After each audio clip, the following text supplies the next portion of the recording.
I'm Patty. I'm from Eli, Lilly and Company, and thank you for joining me on this lovely Friday afternoon. I'm just going to talk a little bit about the research IT department at Lilly and the effort that we have been undergoing to move to the cloud with a focus on data. So I'm just going to give you a little intro about who we are, what we do. We're a department of about 80 people, and we partner with the scientists to support their IT needs. We specialize in the research-specific domain. We're not really responsible for the enterprise-level IT, like email and identity management. That's enabled by different members of IT, but we focus primarily on, like I said, research scientists. About half of the people in our department have multiple degrees. We have people with masters, PhDs, MDs, and we all have a really strong technical background as well. Most of us are located here in Indy, but we also have pockets of people that are distributed around the globe, but we all work together to provide solutions for research. And research is the heart of what we do at Lilly. It's the beginning of absolutely everything. It's the exploratory phase where there are so many unknowns. It's at this point of the process that you're dealing with a lack of concrete data that you would normally get out of a rigorous clinical trial. But in the face of these unknowns, the scientists still need to make decisions. They need to make decisions about how to turn their ideas into hypotheses, their hypotheses into experiments, and then gather the outcomes of those experiments and draw conclusions about their findings. You need to make decisions at every step along the way, and they need to be data-driven. And that is what research IT really helps to enable. It's up to us to implement solutions that empower the scientists to make the best decisions possible, like I said, at each step along the way, with the data that we do have. So we work to provide our scientists with data that's available, whether it's internal or external, and match that data with robust tools for analyses and visualization that helps allow the scientists to make their decisions faster and more easily. Everything we do is put towards the goal of making things as easy as possible for the scientists to make those decisions. Because when things are easier for them, then they can focus more of their time on the science rather than trying to pull this data set from over here and that data set from over there and then trying to merge it together on their own and so on. Instead, they can focus on advancing their understanding of how diseases work and on making those important decisions that are all, again, driven by data. A little bit more about our environment. In a word, it is very diverse, pretty much in every way imaginable. So our compute environment consists of about 400 machines. Those consist of machines that make up our high-performance compute cluster, our application servers. There's about 4 petabytes of data. We also have storage and compute footprints in about 5 different locations around the globe. But today I'm going to mainly focus on our Indianapolis-based situation and what we've been doing here. So each of these hundreds of machines that I mentioned before all have touch points into shared data areas. The machines themselves are diverse. There's a mixture of instrument controllers that are distributed across the labs throughout Indianapolis and technically all of the country. There are Linux desktops with 3D stereographic visualizations. There's remote virtual desktops that run on servers in the data center. We have app servers. There's the batch compute machines that make up the high-performance cluster. And these machines span multiple hardware generations. There's some with just CPUs, others have GPUs, some have InfiniBand, so diverse configuration all across the board. We also have a fairly large user base. There's about 1,500 people that are all interacting with our data in different ways. And the level of sophistication, if you will, for all of these people is, again, very diverse. So you've got people from the casual consumer of reports that are generated by others, all the way through to other people who are more regularly running commands on a command line and are really comfortable with that type of a setup, or even more sophisticated power users that are actually developing solutions and tools that are used by other people. The environment also supports a broad spectrum of use cases. We have jobs that are like large memory, small memory, your typical scatter-gather analysis where you have a large set of data that you can chunk into small parts and independently run analyses and then gather all that stuff back together. We have pipelines that are more complex, where this set of jobs has to finish before this set of jobs can begin. There's predictive modeling, which is used to reduce the costly experiments in the lab and allows us to target what things we want to actually run in the lab. So we use the predictive modeling to try to identify the best options to move forward with in the labs. Molecule docking simulations, and this is where the scientists can get a visualization of how a molecule will fit into a protein structure and whether it will fit properly. So all of these things is just very, very, very diverse, like I said, in every single way. The data itself is also diverse. So we have everything from databases to flat files, proprietary formats, plain text, structured data, unstructured data, small files, large files, hundreds of gigs in size. We have highly regulated data like clinical trial data. We have public data sets that anybody can access. And this data crosses all therapeutic areas, all business areas, whether it's chemistry, biology, genomics, all of it. It all resides within this environment. And just a side note, I am personally on the high performance computing team, and we do a lot of the support of this massive environment.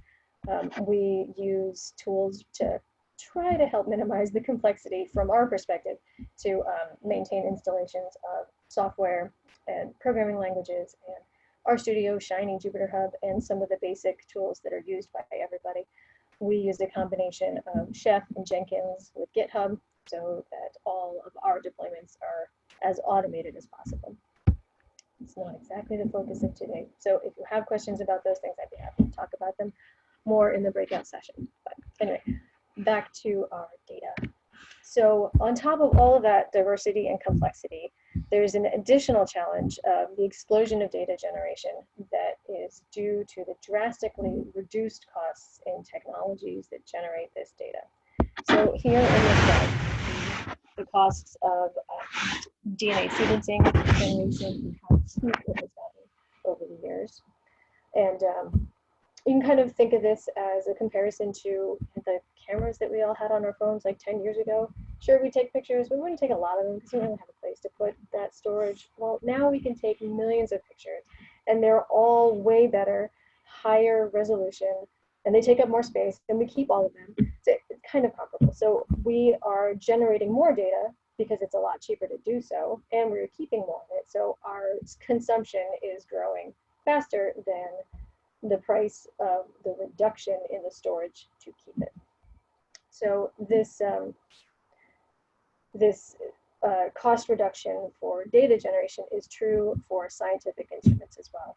So like genome sequencing, as this chart shows, it has allowed us to generate more and more of this data, which is great because we need data for decisions, but we also have instrument controllers that do more and more different things. So in addition to the DNA sequencing, we also have instruments that do high content imaging. So the experiment will be done in a, sorry, I'm not sure how many people are familiar with how things work in the lab. So you'll have a plate with, let's say, 96 wells, and in each of these wells within this plate is a slightly different version of the experiment. So there's different concentrations, different time points, whatever the experiment dictates. So within this plate, you'll have all these little wells of things going on, and the instruments will take these super high resolution images of every single well in the plate. And they'll stitch together the images for each of the individual wells, and then the scientists can take these images and perform their data analysis routines on those images. Anyway, so there's just an explosion of data because, as you can imagine, every single well, for every single plate, for every single experiment adds up quick. So we also have some experiments that are using video streaming. So there's a lot of data, of course, generated with that too. And these advances in technology also help advance the scientific understanding of these complex biological pathways. So the efforts of the genome sequencing gives us insight into which genes play a role in certain diseases and treatments, and that's really, really important in understanding the critically, sorry, I'm getting all my words mixed up. This data is really important. That's what I'm trying to say. And the scientists need that to make their next decision. So if you couple all of these factors with the cheapness of storage, and it's really easy to see why people are struggling with big data. As you can see in this chart, we are slowly accelerating in the amount of data that we generate each year. So 10 years ago, we grew at a pace that was like 10 terabytes a year. Now we're growing anywhere between 600 terabytes to a petabyte each year. You can see some dips here and there as we go through significant efforts to like clean up some stuff. But overall, our generation is, our data generation is increasing. And not to mention the fact that people love to hang on to their data. I mean, we all know a pack rat or two in our lives, and it's no different for data scientists. Even when the possible usefulness of the data has long since expired, sometimes the data still persists. So it's a little bit of an introduction, kind of gives you some background to what we do and where we're coming from and the problems that we're facing. So now I want to talk about where we're going and the opportunities that we have in front of us. So there are two separate aspects that I want to discuss today.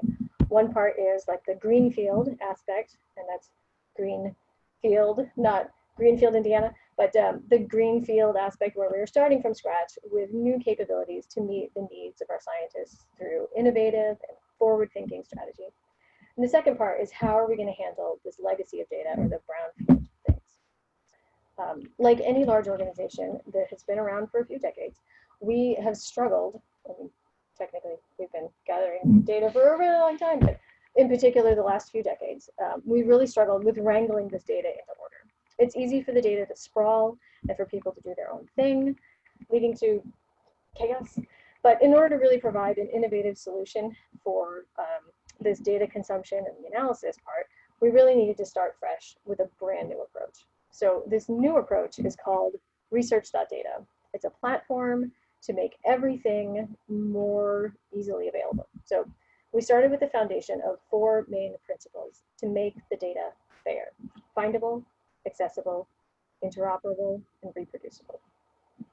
And the overall goal is to develop a platform that would ingest data, process that data in a controlled and automated way, expose the data both raw and processed through RESTful APIs with appropriate permission controls, and to deploy this entire ecosystem in the cloud.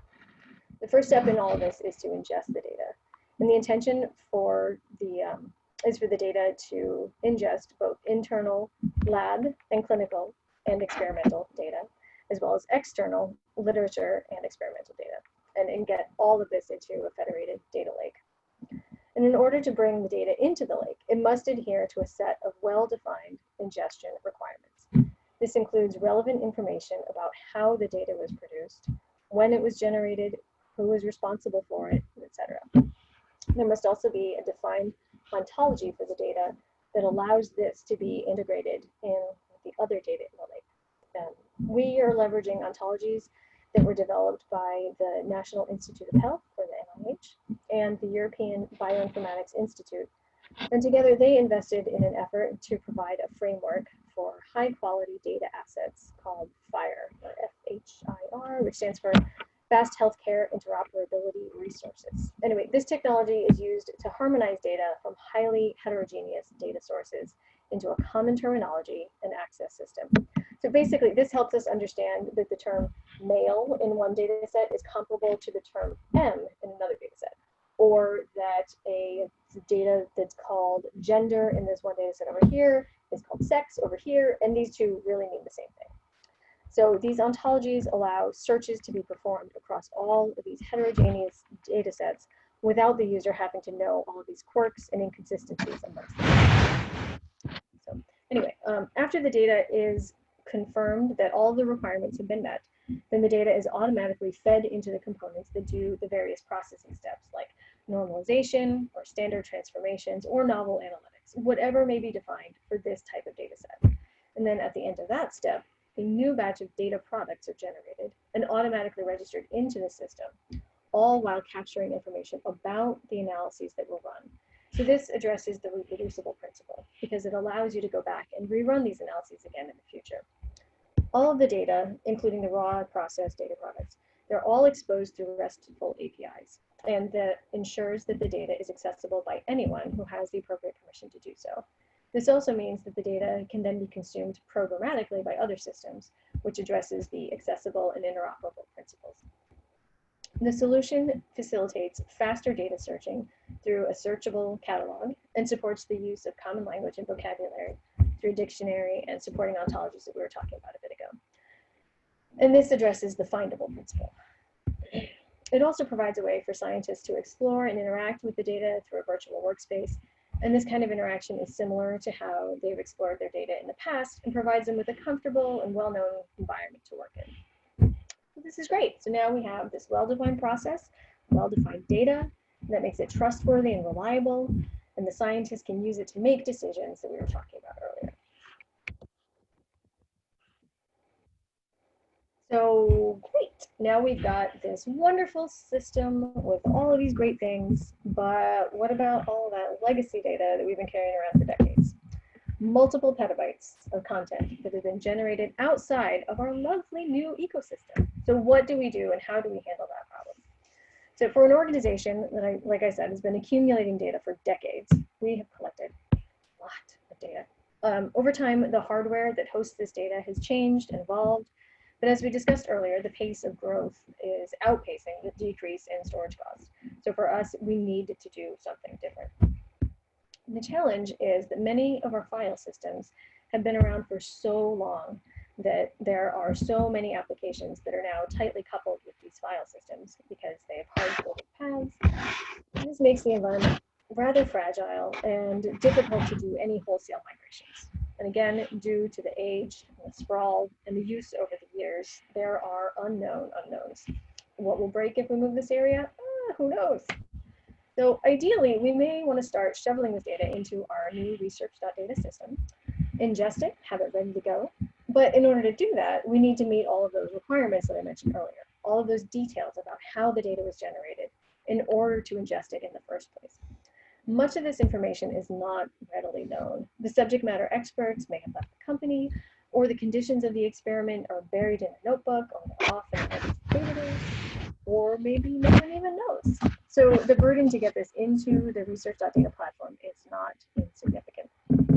And it's not always clear if there's even a real business value to some of this data. If you talk to the scientists, they may tell you that this is the most critical data ever. But without the surrounding contextual data, it's almost meaningless to anyone other than the scientists that generated it. And motivating them to provide this context is a really hard sell. So they don't always see the value in sharing their data with others. You know, this is my data. No one else really needs this. This wasn't made for anybody else. It's fine. It's just mine. Or they don't see the direct costs of the hardware and the data centers and everything that goes into hosting that data on site. Mostly because of fairly complicated chargeback models that we have at really high levels within the company. So saving the money by moving this data to the cloud is kind of a far off reward that may not resonate with everybody. And many times people will tell us that they really need this data on a regular basis. And they often go back and look at the data that was generated 4, 5, 10 years ago, and they just can't afford to get rid of this data. And that's not to say that they're being irresponsible or anything like that. It's just that really they've never had to worry about these aspects of their data before. We've always provided them with as much storage as they need, so it's always been available, and they've never had to really strongly consider the implications of doing something different. So also, we have situations where there are restrictions that we are required to keep data in place for years, decades sometimes. And do we have data like that on this file system? Who knows? So we can't really shoehorn the data into the new model yet. We can't keep it where it is because that is too pricey. And we can't delete it because that is too risky. So what do we do? To the cloud. That is the solution for everything, right? For us, we really feel that it is the best option. So in order to actually do that, though, we need to start with an understanding of what we have. And maybe this won't be a full understanding down to the last detail of what it is, but more of a high-level understanding. So we want to understand as much as we can about the data without investing hundreds of hours of talking to individual data owners. So we started with the basics. How much is out there and who owns it? In order for us to answer these questions, we use a tool called Starfish. This is a reporting tool that generates a database of information about the file systems, all of the object metadata level information, and provides advanced reporting tools that let you query it almost instantly. So when I mention metadata, I'm talking specifically about like the owner, the group, the timestamps, the size, the file path, the extension, not about the content of the files. And in Starfish, the question of who owns what and how much do they own is a really simple query. And it gives us the ability to look at our data consumption in a way that is meaningful and holistic.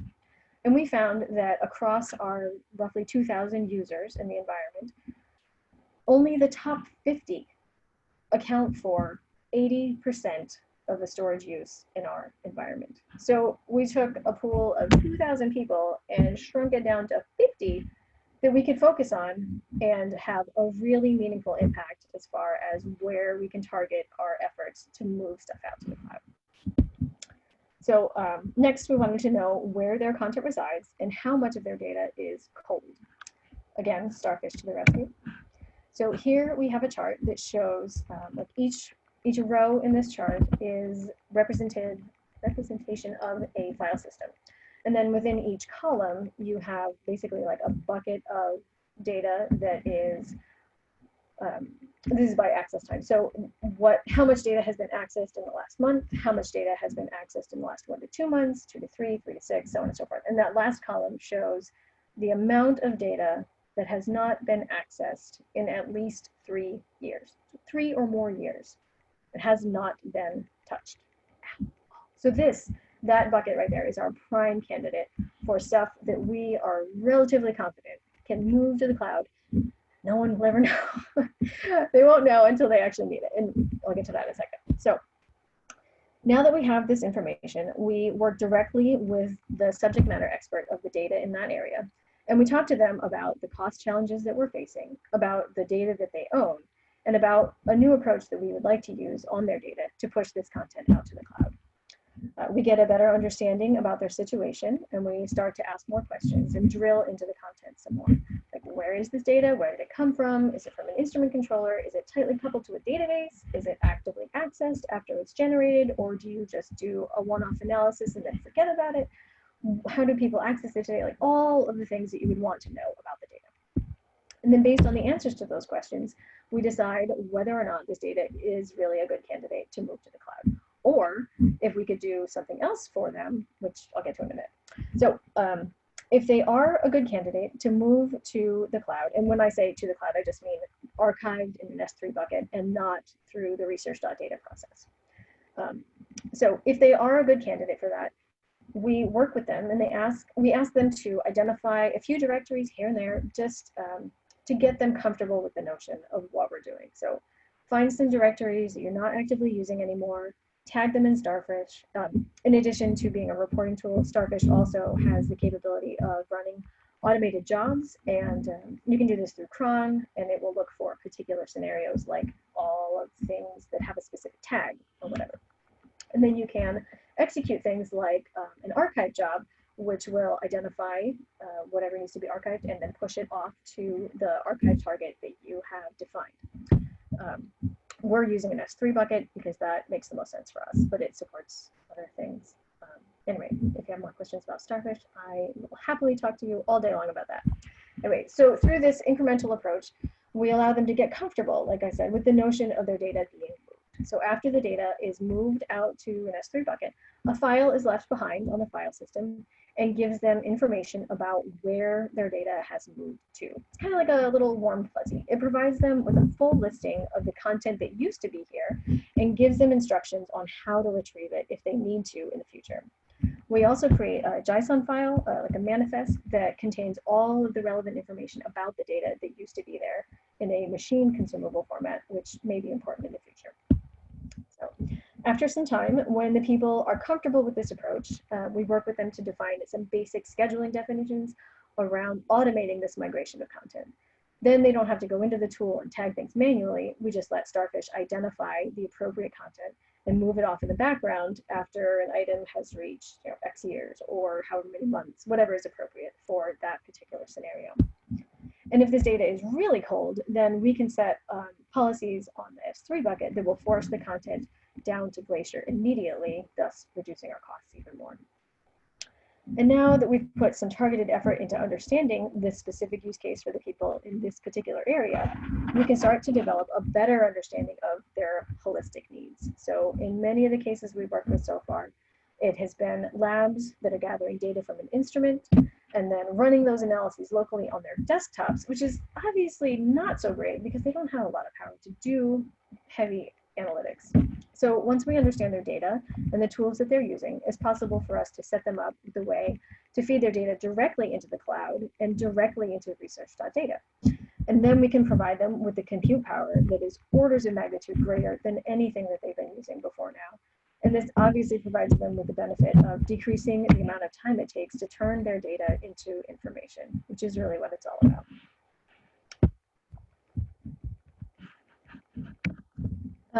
So that's kind of the end of my story.